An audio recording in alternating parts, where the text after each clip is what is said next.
Hey, what's up, everyone? You are watching or listening to the My Comic Book Journey podcast.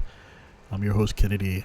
And today's issue I'm going to be talking about is the third issue in the Savage Dragon miniseries. And this one was very interesting because it features on the cover Erik Larsen's Savage Dragon versus Rob Liefeld's Bedrock, who is a member of Youngblood. So let's take it back to the early 90s. So Marvel's most popular talent decided to leave the company and create their own creations that they own the rights to, and they formed Image Comics. They first teamed up with Malibu Comics at the time.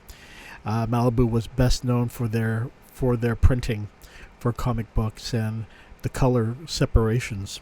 So it was no surprise that Image and Malibu worked together at the time. And the company was, I believe, Olyoptics. And all I could say is this is some of the most impressive Erik Larsen early work that you'll find, his miniseries of the Savage Dragon. I mean, yes, he's done great stuff with Marvel Comics, but the thing is that when you start to look at the artwork of the Savage Dragon, especially earlier on, I mean, it's still wonderful now. It's just that you go through these stages of Erik Larsen, and I think during this era of trying to do something new post Marvel and something to start up with Image, he really did some wonderful work in this issue and this miniseries in general. There's only 3 issues in the first miniseries before it goes on to the full run that we're seeing right now, but that's been continuing since then until now. I mean, and but this one's really interesting. So this one, pretty much, Savage Dragon has been out for, I think.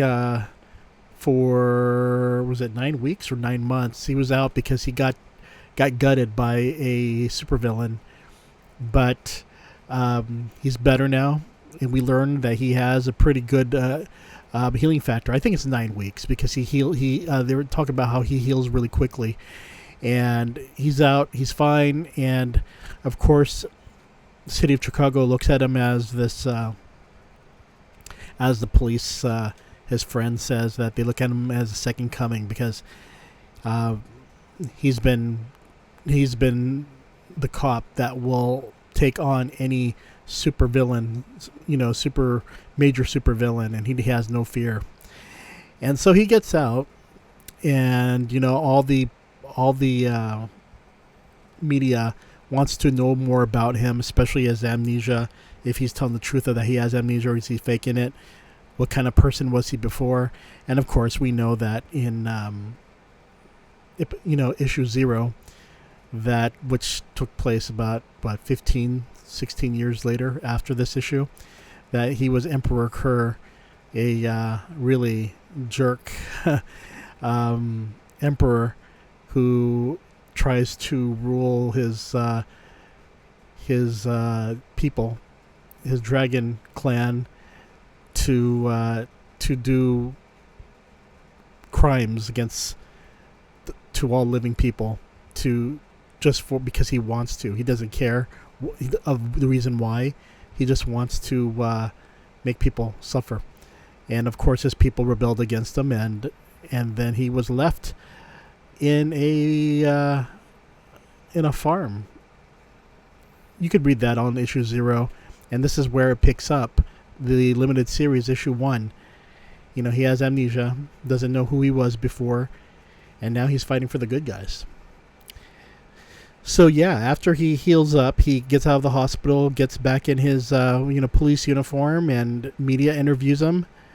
And next thing you know, Bedrock comes out and starts punching him. And a fight ensues, and it's a really awesome battle between him and Bedrock, 2 very strong individuals going back and forth, and and you also get cameos from Spawn and also Youngblood. And it's just interesting to see these superheroes from the past, from Image Comics, when the guys were all closer, while they were trying to form this new comics company, to have their heroes appear on each other's comic books. But probably something you'll never see ever happen again, especially with the Youngblood characters. But this battle kind of reminds me of Thing versus Hulk. Hulk being green, Savage Dragon being green, and of course the Thing and Bedrock, with that with their rocky composition, going pound for pound, who can kick each other's butt and who would win.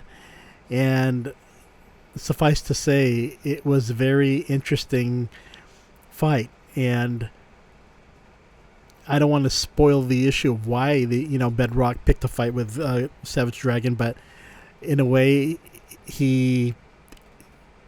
Erik Larsen puts a dig on Marvel, and you got to read it for yourself to see what I mean by that. But for the most part, this is actually a very good issue. The art is wonderful, and also you could see that the villains will do anything that they can to run that city, and how Savage Dragon's the only one that could put a stop to them. But now, something happens at the end of this issue that may change the storyline, especially the relationship between Frankie, the police lieutenant, and Savage Dragon. Who knows? You got to read on, right? Continue to read on. It's been a long time since I've read these issues, so picking it up and reading it again, it's such a satisfying feeling, because this is the Savage Dragon that I loved reading. It's nothing like the one that you read now. I mean, it's nothing. I mean, I have no problem towards the Savage Dragon. People love it, they love it. If they don't, then don't read it. And my choice was not to read it anymore, because it took a different direction, where sex became its main push. Whereas this issue, it was, good versus evil, police, you got a Savage Dragon as a police officer going against the crime element, and it's something that I enjoyed. And these enemies are always, like major killers, major evil. And Savage Dragon just is someone so cool, and it's just really interesting of how he manages his character, and really believes in the badge and taking out the bad guys. He's even concerned about the monetary losses from the fight that Bedrock did, and the damage that was caused because of the two fighting. And those are things that I find very interesting. Usually when you see Hulk and Thing going out, never once do you think about, all the damage that was cost, that it cost the city. But in this issue, that's the first thing, Dragon, that's the first thing Dragon brings up after their fight. And he's just like, do you know what you just did? You know how much damage you caused to the city because of your stupid fight that you brought up? He's like, it's a very logical answer from this original Dragon. I say original because now you have his son Malcolm, who's now the focus. But for the most part, yeah, this was a very solid issue, and I really enjoyed this Dragon.